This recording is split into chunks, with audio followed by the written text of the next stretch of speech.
ওসির চেয়ারে বসে রয়েছেন মন্ত্রী গৌরীশঙ্কর ঘোষ। টেবিলের একপাশে বসে রয়েছেন থানার ওসি। সেই ছবি এখন সোশ্যাল মিডিয়ায় ভাইরাল, আর তা নিয়েই শুরু হয়েছে বিতর্ক। ছবিকে কেন্দ্র করে সমাজ মাধ্যমে শুরু হয় সমালোচনার ঝড়। ছবির সামনে আসতেই সমালোচনায় সরব হয়েছে তৃণমূল, কংগ্রেস থেকে শুরু করে নেটিজেনদের একাংশ।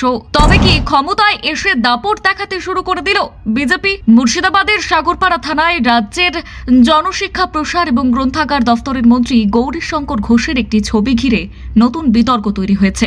কয়েকদিন আগে তোলা সেই ছবি বর্তমানে সোশ্যাল মিডিয়ায় দ্রুত ছড়িয়ে পড়েছে। ছবিতে দেখা যায় থানার একটি রিভলভিং চেয়ারে বসে রয়েছেন মন্ত্রী, আর তার সামনে টেবিলের অন্য পাশে বসে রয়েছেন থানার ভারপ্রাপ্ত আধিকারিক।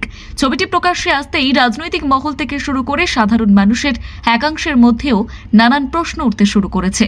স্থানীয় সূত্রে জানা গিয়েছে, বুধবার সাগরপাড়া এলাকায় একাধিক সরকারি কর্মসূচিতে অংশ নিতে গিয়েছিলেন মন্ত্রী গৌরীশঙ্কর ঘোষ।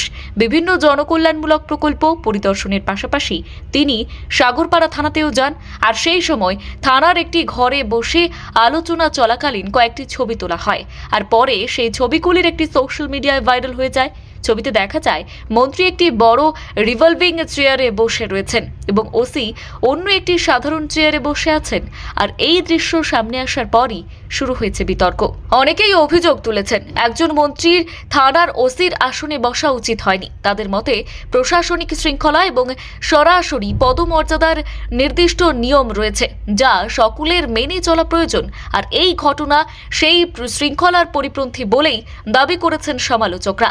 আর এই প্রসঙ্গে জেলার প্রাক্তন পুলিশ কর্তা এবং প্রাক্তন মন্ত্রী হুমায়ুন কবির বলেছেন, দীর্ঘ পুলিশি জীবনে এবং পরে মন্ত্রী হিসেবে তিনি কখনো কোনো থানার ওসির চেয়ারে বসেননি। তার মতে একজন মন্ত্রীর এই ধরনের কাজ থেকে বিরত থাকা উচিত। তিনি আরও বলেন, পুলিশ প্রশাসনের নিজস্ব নিয়ম কানুন রয়েছে এবং সেই নিয়মের প্রতি সম্মান দেখানো প্রয়োজন।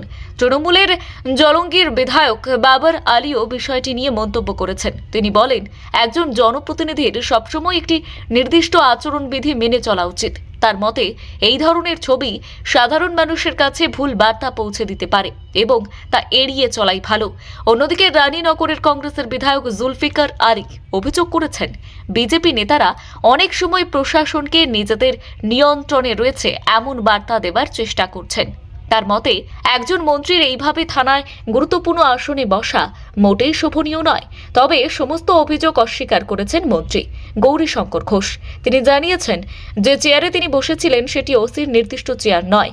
ওসি নিজেই তাকে জানিয়েছিলেন যে তিনি সাধারণত ওই চেয়ারে বসেন না। মন্ত্রীর দাবি, থানায় পৌঁছানোর পর তার বসার জন্য ওই চেয়ারটি সামনে এনে রাখা হয়েছিল। তিনি আরও বলেন, তিনি বিষয়টি নিয়ে বিশেষভাবে ভাবেননি, তবে পরে তারও মনে হয়েছে ওই জায়গায় বসাটা হয়তো ঠিক হয়নি। পুলিশ সূত্রেও একই দাবি করা হয়েছে।